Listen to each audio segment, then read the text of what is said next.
Hello guys, आप लोग कैसे हो? आई होप आप लोग ठीक होंगे। गैस, हमारा पहला टॉपिक कौन है? वर्ण परिचय। ठीक ना? चलिए आज बात करते हैं वर्ण परिचय के बारे में। ठीक है, वर्ण परिचय। वर्ण किसे कहते हैं, आइए बात करते हैं। वर्ण उस मूलध्वनि को कहते हैं जिसके खंड या टुकड़े नहीं किए जा सकते। ठीक है, जैसे यहाँ पर आपका एग्जाम्पल दिया हुआ है आ, ई, ख, ग, ह, र इत्यादि। ठीक है, ये सभी वर्ण हैं क्योंकि इनके खंड नहीं किए जा सकते। उदाहरण द्वारा मूल ध्वनियों को यहाँ स्पष्ट किया जा सकता है। राम और गया में चार चार मूल ध्वनियाँ हैं जिसके खंड नहीं किए जा सकते हैं। र प्लस आ प्लस मा प्लस आ, तो क्या बना? राम। ठीक है, यहाँ उसी तरह ग प्लस आ प्लस या प्लस आ, तो गया। इन्हीं अखंड मूल ध्वनियों को वर्ण कहते हैं। ये सारा जो प्लस में दिया हुआ था ये क्या है? वर्ण है। हर वर्णों की अपनी लिपि होती है। लिपि को वर्ण संकेत भी कहते हैं। वर्णों के समूह को वर्णमाला कहते हैं। हिंदी में वर्ण 48 है जो इस प्रकार आपको बताया जा रहा है। ठीक है, देख लीजिए। तो ये 48 वर्ण है। सबसे पहले स्वर्ग जानिए। स्वर्ग कितने हैं? 11। ठीक है, आ से लेके ओ तक, बड़ी ओ तक। ठीक है, इसी तरह व्यंजक किसे कहते हैं?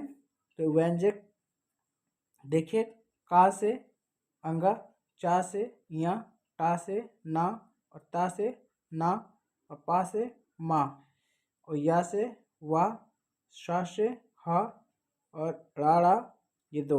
ये सारे मिला के कितने हैं? 48 है। ठीक है, लेकिन यहाँ पर याद रखिएगा अस्पर्श व्यंजक 25 होते हैं।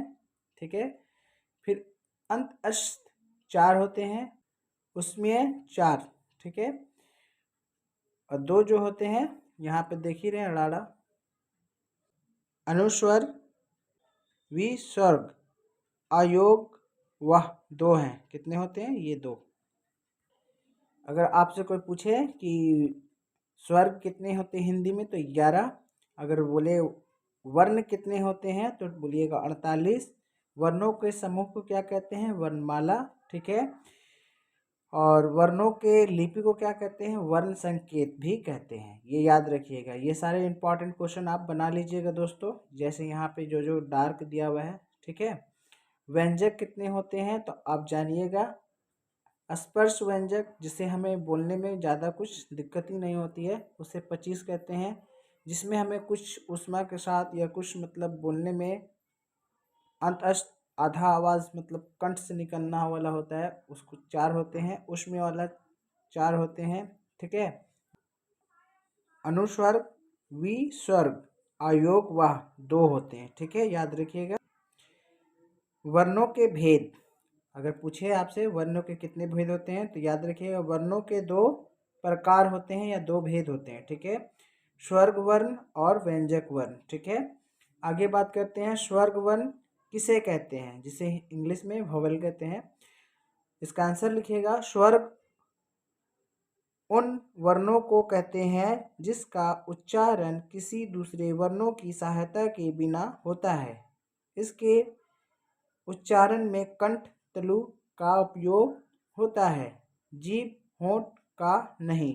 ये 2 प्रकार के होते हैं। ठीक है, मूल स्वर जैसे आ ई उ ए ओ। ठीक है, ये मूल स्वर्ग है। संयुक्त स्वर्ग, जिसमें एक से ज़्यादा वर्ण मेल होते हैं। ठीक ना, जैसे यहाँ पे देखिए ए बना होगा तो पहले आ प्लस ए, तो क्या बना?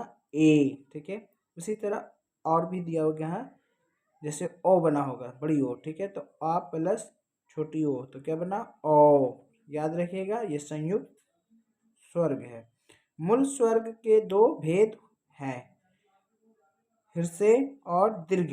मतलब आप हृस्व और दीर्घ पढ़े होंगे बच्चे में। ठीक है,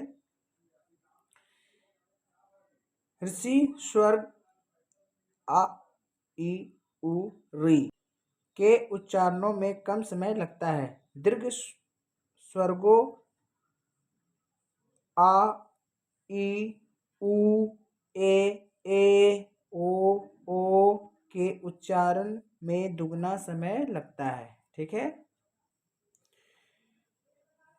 व्यंजन वर्ण किसे कहते हैं, मतलब कॉन्सोनेंट किसे कहते हैं, इंग्लिश में क्या कहते हैं, कॉन्सोनेंट। ठीक है। आइए बात करते हैं, आंसर इसका क्या होगा। व्यंजन उन वर्णों को कहते हैं जिनके उच्चारण में स्वर वर्णों की सहायता ली जाती है, जैसे क, ख, ग, च, छ, ट, थ, द, भ, म इत्यादि। क से बोलता है विस्वर्ग। ठीक है। तक सभी वर्ण व्यंजन है। ठीक है। हराके बोलता व्यंजन में आ स्वर्ग की ध्वनियाँ मिलित या छिपी है, मिली या छिपी रहती है, जैसे का में क प्लस और। ठीक है। तो का बनता है क। इसी तरह ख प्लस यहाँ दिया हुआ अ तो ख। ग में क्या है ग प्लस अ तो क्या बनता है ग। पा प्लस अ तो क्या बनता है प इत्यादि। ये सारे क्या है आपका व्यंजन के कुछ उदाहरण थे। ठीक है। आइए इन पे भी विचार करते हैं। इन व्यंजन के कितने भेद होते हैं इसके भी बारे में बात कर लेते हैं। इनके 3 भेद होते हैं, स्पर्श, अंतस्थ, उष्म्य। ठीक है। ये आपको दिया गया है प्लांट व्यंजन के गुच्छ। सबसे पहले आपका का वाले वर्ग, चा वाले वर्ग, टा वाले वर्ग, ता वाले वर्ग, पा वाले वर्ग, अंतस्थ वाले वर्ग, उष्म्य। ठीक है। वर्ग ये सारे आपका दिया हुआ है, तो ये याद आपको रखना है। ठीक है। स्पर्श व्यंजन का वर्ग, चा वर्ग, टा वर्ग, ता वर्ग और पा वर्ग है। ठीक है। मतलब आपका जो भी यहाँ दिया हुआ था का से लेके पा तक, ये क्या है स्पर्श वर्ग के अंतर्गत आते हैं। ठीक है।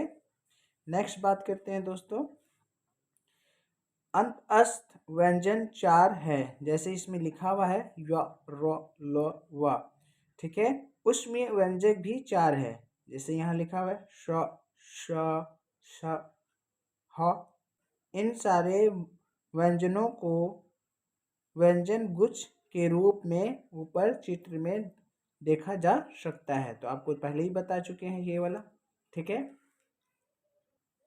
वर्णों की मात्राएं, व्यंजन वर्णों के उच्चारण में जिन स्वर मूल्यांक चिन्हों का व्यवहार होता है उन्हें मात्राएं कहते हैं। ठीक है। ये मात्राएं 10 है, जैसे यहाँ पे दिया हुआ है आपका आ की मात्रा, ई की मात्रा छोटी, बड़ी ई की मात्रा, छोटी ऊ की मात्रा, बड़ी ऊ की मात्रा। ये री की मात्रा है, ये बड़ी छोटी ए की मात्रा, बड़ी ए की मात्रा, ओ की मात्रा, औ की मात्रा। ये मात्राएं केवल व्यंजनों में लगती है। ठीक है। जैसे क, की, कु, क्री, के, को इत्यादि। ठीक है। इसके अलावा भी और हो सकते हैं। स्वर वर्णों की ही हिर्सी, दीर्घी, छंद में लघु गुरु मात्राएं होती है, जो व्यंजनों में लगने पर उनकी मात्राएं हो जाती है। ठीक है। हाँ, व्यंजनों में लगने पर स्वर्ग उपयुक्त 10 रूपों के हो जाते हैं। ठीक है। अनुस्वर और विसर्ग ये दोनों व्यंजन है, क्योंकि इनके उच्चारण में स्वर्ग वर्ण मिलता रहता है, जैसे अ प्लस अन की मात्रा लग जाएगा ना आधा तो क्या बनेगा अन। ठीक है। उसी तरह यहाँ लगा है अ प्लस अह की मात्रा तो क्या बनेगा अह। ये आयोग वाह इसलिए है कि ये स्वर्ग के बाद किंतु स्वर्ग से अलग आयुक्त लिखे या बोले जाते हैं। मतलब ये स्वर्ग से अलग और स्वर्ग से के साथ मिलकर इसे लिखा या बोला जाता है। हिंदी में विस्वर्ग का व्यवहार अधिकतर नहीं होता। कुछ ही स्वरों और स्वर्ग वाले व्यंजनों में भी स्वर्ग लगाया जाता है, जैसे अह, अतः, दुख। ठीक है, जैसे यहाँ दिया हुआ है ड़ और ड़, ये हिंदी के दो अतिरिक्त टा वर्गीय व्यंजन है। ये शब्द के शुरू में नहीं आते और इनका किसी व्यंजन से संयुक्त रूप भी नहीं होता।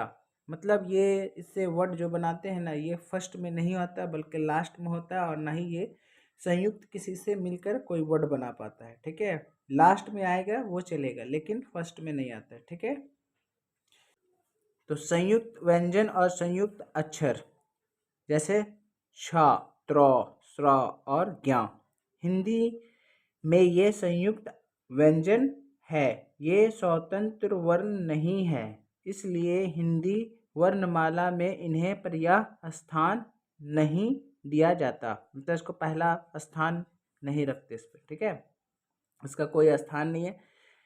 बात यह है कि इन व्यंजनों की रचना में दो व्यंजनों का मेल है।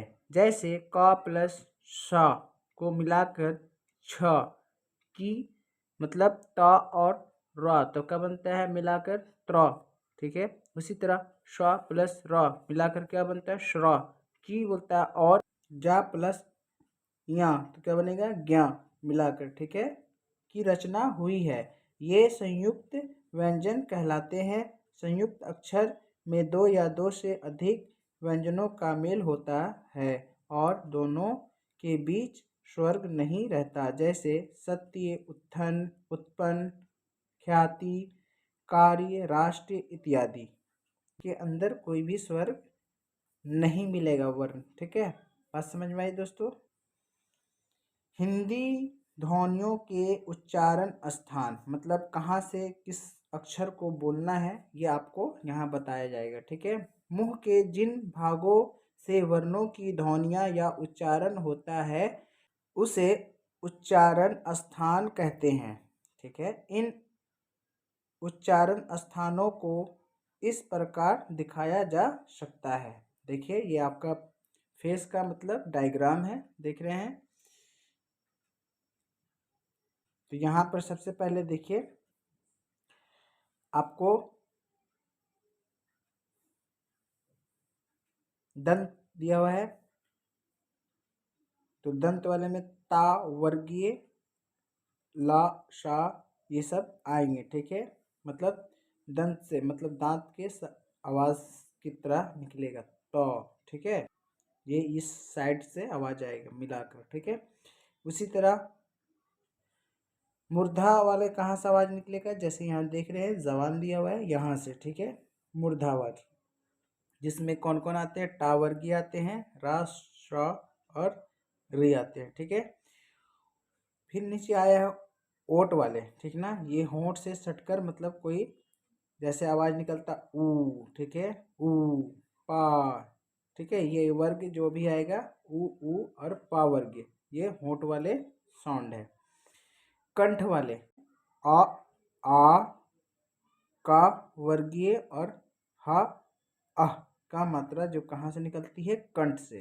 ठीक है, तलुआ वाला तलु, ई, चा वर्गीय या और शा वर्गीय। ठीक है, ये कहाँ से निकलेगी, तलु से साउंड इसका निकलेगा, तलु से। ये जान रहे हैं, अंदर का पार्ट से दिखाया जा रहा है। इसे याद रखिएगा दोस्तों, इससे वर्ण को बोलने में आसानी हो, पढ़ने में आपको अच्छे से उच्चारण निकले वर्ण का। चलिए नेक्स्ट बात करते हैं।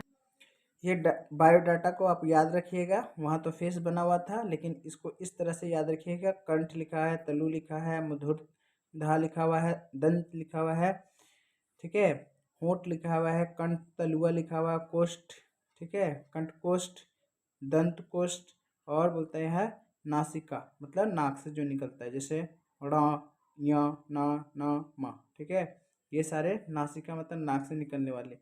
और यहाँ देखिए कंठ वाले जो है आपका फर्स्ट वाले जैसे भी कोई भी है, यहाँ पे क्या आ, क, ख, ग, घ, अंग। ठीक है, ये सब कंठ वाले वर्ण आते हैं। उसी तरह यहाँ ई वाले है, ठीक है। ई में कौन कौन से आते हैं? ई से ये स्टार्ट हो रहा है, ई चा छ ज झ य सौ, ठीक है। उसी तरह मूर्धा वाले यहाँ कौन से साउंड निकलेंगे? देखिए, री है, टा है, टा ठा है, ड ड़ा, ठीक है। देख रहे हैं सारे, ये सारे मूर्धर वर्ण हैं। इसको आप कॉपी में लिख कर याद कर लीजिएगा, और ऐसे बोलने में वर्ण को आसानी होगी आपको, ठीक है। याद कर लीजिएगा पक्का दोस्तों, आपको बहुत काम आने वाली है। विशेष बोलता है दृष्टि व्यय, ठीक है। ये लास्ट बचा है, जैसे कि इसमें ना लिखा हुआ है, ठीक है। अनुनासिक मधुर तनी वर्ण है, ठीक है, जो ड़ा की तरह शब्दों के अंत में लगता है। इसके कुछ अपवाद भी हैं, जैसे कि परिमाण, ठीक है, परिणाम। ये कुछ कुछ वर्ड में ना जो है ना लास्ट में ना लग के बीच में लग जाता है।